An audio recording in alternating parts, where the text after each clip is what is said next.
The main message for this Congress, from my perspective, is policing are very crucial to good outcomes for children in conflict with the law. The police are the first point of contact. Police are in every community generally. There is no greater spread of any agency who deal with children than the police in most countries. And the fact is, it's like almost a medical model. If that first point of contact is carried out well, there's a good diagnosis or a good assessment in the case of a child in conflict with the law, outcomes improve significantly.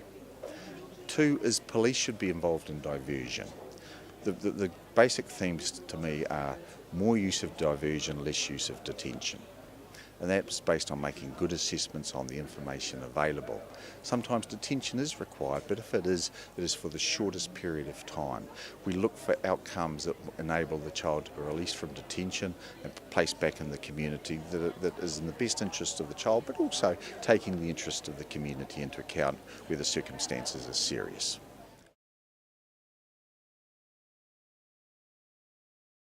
Why it works in New Zealand is we have specialist juvenile police. They're known as youth aid officers. And any child who comes into conflict with the law, the matter is referred to them. They don't attend the incident. As a result of that specialisation and well training, good assessments are made. Very high levels of diversion. For example, warning. The next level is what we call alternative action. And that's the way the law is worded. You should look for alternatives. And it might be that there's a plan that can be made between the family and the child and the youth aid officer facilitating that of what the issues are. It may be that the family needs some form of community support as well. It could be a single parent struggling.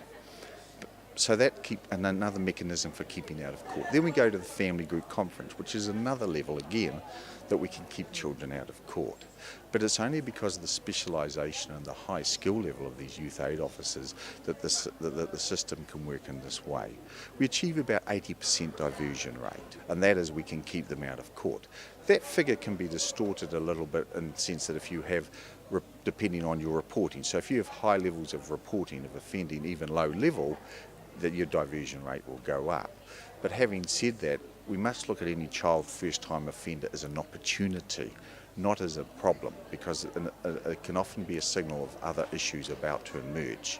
So if there's a basic screening of that child, any issues, be seen as an opportunity. And the last message is let the family deal with it. For some reason, we seem to empower families to deal with so many things, child's education, health issues, but when they come into conflict with the law, there's an assumption made that the family shouldn't deal with it. And the family should, because the family is the core of any society. And I always say that basically that the family is actually, the future of a country lies in good families. They produce good children. Government policy will only add value. So we can have the best government policies, but if the family structure is struggling, society will struggle. But if the family structure is sound, we should support that family structure when parents come. And by family, I talk about extended family too. I just don't talk about mother and father, because we can have separated parents. Often I've seen, not often, but I have seen cases where children are put in care in other jurisdictions, and there's a grandparent who could live with them. In the worst case scenario was a girl who was put in care for 5 years, and her and her grandmother got on extremely well, and she could have gone and lived with her grandmother. And so it's just basics of recognising that. We've reformed in our thinking in so many ways, but in a number of jurisdictions, juvenile justice is still done how we did it 40 years ago. And now we have evidence to support what are good outcomes.